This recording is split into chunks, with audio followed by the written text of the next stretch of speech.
Welcome back. Well, what a surprise. A New York Times columnist confesses that the Democrats' inflation law was misnamed.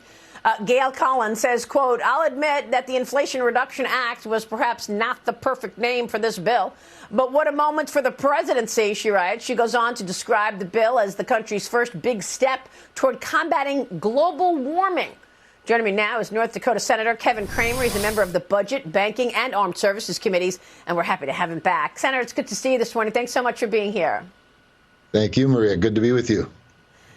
I mean, only in Washington can you get away with a massive hundreds of billions of dollars in spending and call it an Inflation Reduction Act when we know all the spending has sent inflation higher over the last year. How do they get away with that? Well, you get away with it because you have a complicit media willing to help you with your marketing and your branding, and that's exactly what happened. It was interesting. Even now, the mainstream media still refers to it as the Inflation Reduction Act. I always called it the Inflation Enhancement Act. There's nothing about the economic formula that backs this bill up that would reduce inflation and very well could increase inflation. So you just get by with it because the media allows it. You don't, obviously.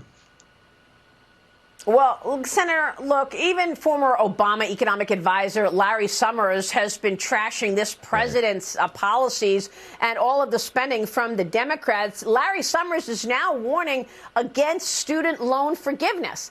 Summers tweeted this, quote, "I hope the administration does not contribute to inflation macroeconomically by offering unreasonably generous student loan relief or microeconomically by encouraging college tuition increases." The White House has promised an answer on loan forgiveness by the end of the month, Senator, but all of these policies seems to have stoked inflation. And I don't even know about the fairness of this. What about those people who worked incredibly hard, took on debt, and paid it off and went to college? Now we're forgiving some people's loan forgiveness just because they're lucky to be doing it now. No question about it.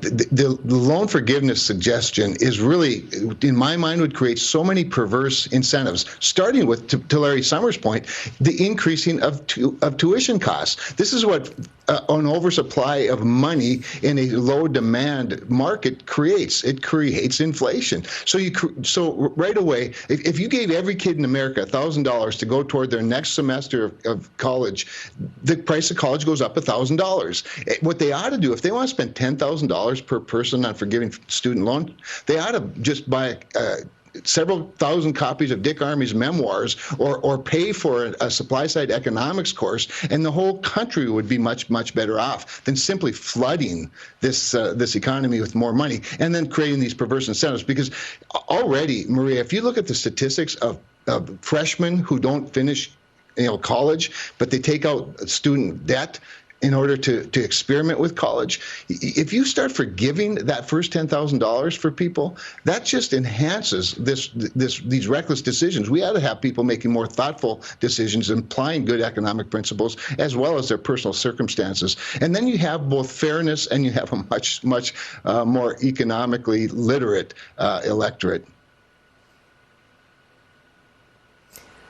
Senator, look, we're now 77 days until the midterm elections. You would think some of these issues are affecting people and their votes, given the fact that inflation is still at 40-year highs. We're teetering on recession. Foreign policy is a mess.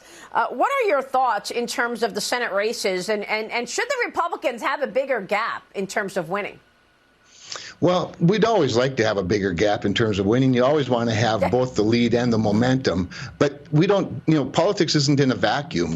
There are the big issues of the day. Republicans certainly as a brand and as a party are in better shape in terms of the people's confidence.